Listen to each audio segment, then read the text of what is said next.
Bonjour, je m'appelle Jacques Gauthier et je voudrais vous parler aujourd'hui de ce beau mystère de l'Ascension. L'Ascension qui est un mystère de la présence dans l'absence.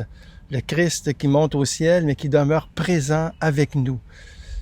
D'ailleurs, on le voit dans Matthieu 28, 18, le Christ ressuscité donne rendez-vous aux 11 apôtres sur une montagne. La montagne ici qui est le lieu de la rencontre du ciel et de la terre. Et là, il lui affirme aux apôtres que tout pouvoir lui a été donné au ciel et sur la terre.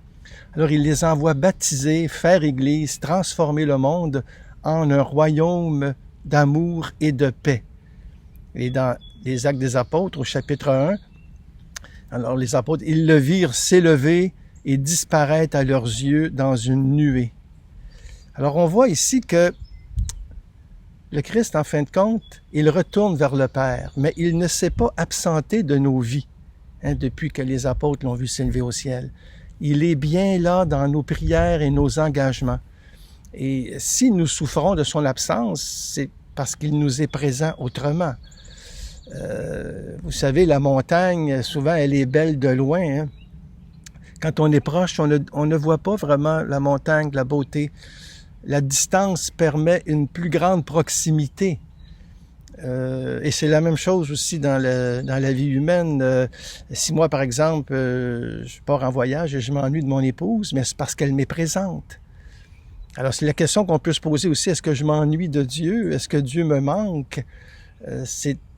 Ou bien peut-être que c'est Dieu qui me manque aussi, qui nous manque parce qu'on n'est pas assez présent justement à sa présence, bien que nous ressentons son absence.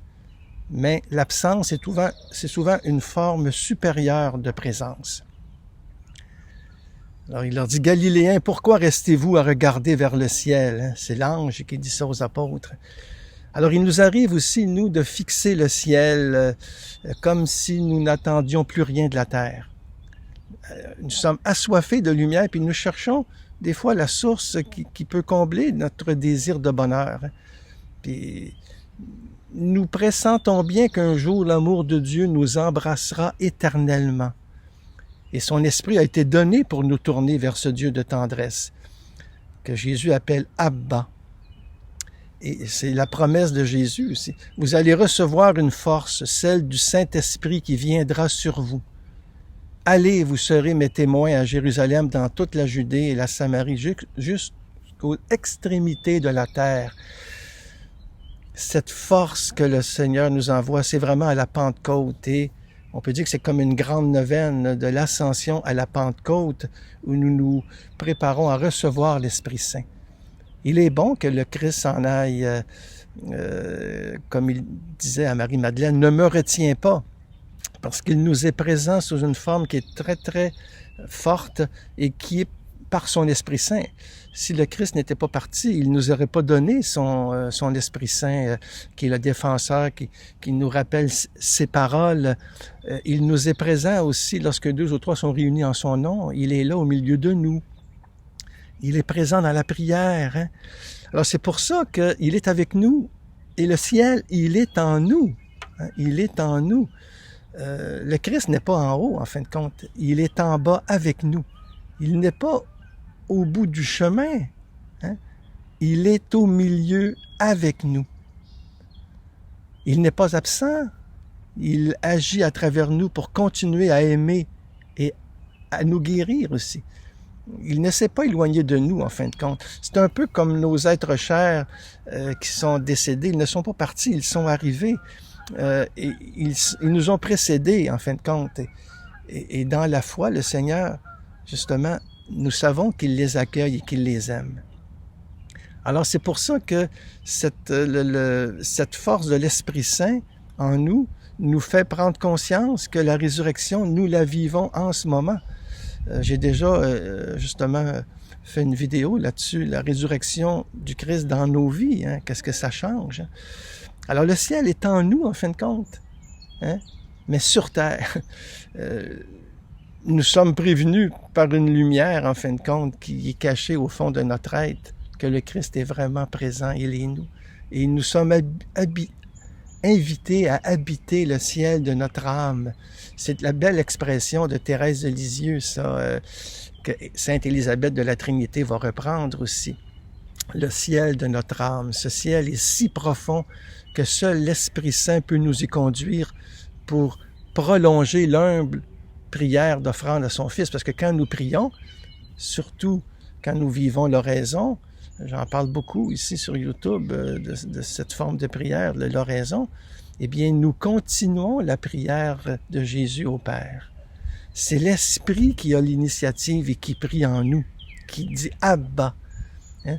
Comme pour paraphraser Saint Paul, on dirait « Ce n'est plus moi qui vis, c'est le Christ qui vit en moi ».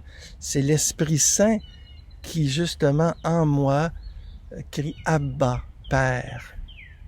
Alors l'ascension, c'est vraiment un mystère d'intériorité.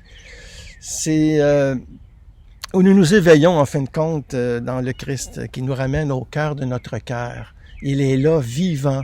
Il est ressuscité. Il nous a tous pris dans sa gloire. Nous sommes montés avec lui, car nous sommes faits pour la lumière. Donc notre envergure, en fin de compte, est à la mesure du ciel, hein, qui est commencé sur la terre, que nous accueillons maintenant comme une grâce. Nous faisons de l'éternel avec le temps qui nous est donné. Et si nous éprouvons parfois l'absence du Christ dans une sorte de nuit de la foi, eh bien ce manque-là devient désir de Dieu. Et ce silence devient parfois parole, parce que Dieu parle beaucoup lorsqu'il se tait. Et cette absence devient présence de Dieu. Nous apercevons alors ces traces dans la nuit de notre foi, où nous vivons dans ce clair-obscur, hein, qui c'est pas l'évidence totale. Parce que Dieu échappe à nos sens. Nous sommes devant l'infini d'un amour qui a pris chair dans le corps du Christ, enlevé à nos regards depuis l'ascension. Ça fait partie de notre credo, hein? Il est ressuscité, il est monté aux cieux, il est assis à la droite du Père, d'où il reviendra dans la gloire pour juger les vivants, hein? Et les morts. Ça fait partie de notre credo, il est monté au ciel. Il est enlevé à nos regards depuis l'ascension, mais il est au plus profond de nous, dans cette présence intérieure, au toi qui est là, au plus profond de mon cœur, qui est chez toi, au plus profond de mon cœur. Il nous reste le pain, le vin, il nous reste l'Eucharistie, il nous reste sa parole, il nous reste son Église, il nous reste sa présence dans les plus petits. Hein? Ce que vous avez fait au plus petit d'entre les miens, c'est à moi que vous l'avez fait. Il nous reste justement cette prière de foi profonde où il se rend présent dans l'absence et il nous redit tendrement à l'oreille du cœur cette belle parole, hein, qui est dans Matthieu 28, 20. « Et moi, je suis avec vous tous les jours jusqu'à la fin du monde. » Quelle belle promesse, quelle belle parole d'espérance. « Et moi, je suis avec vous tous les jours jusqu'à la fin du monde. » Alors, je termine par une prière, une hymne, en fin de compte, que j'ai composée, qu'on retrouve aussi dans mon blog. Le soleil s'est levé du froid tombeau de pierre. La vie est apparue à l'aube de Pâques. Jour de fête et de joie, exultons depuis la nuée. Ô Christ, tu es monté aux cieux, inonde-nous de ta lumière. L'amour est redonné à la fraction du pain, l'avenir dans nos mains pour la vie du monde. Béni soit le premier-né qui endosse notre passé. Christ, tu es assis à la droite du Père, envoie sur nous la force de ton esprit. Allons sur les chemins au devant du vivant qui a vaincu la mort, libérer nos corps, que nos cœurs s'unissent dans un printemps glorieux. Ô Christ, tu es toujours avec nous. Aide-nous à demeurer dans ton amour, maintenant et pour les siècles des siècles. Amen.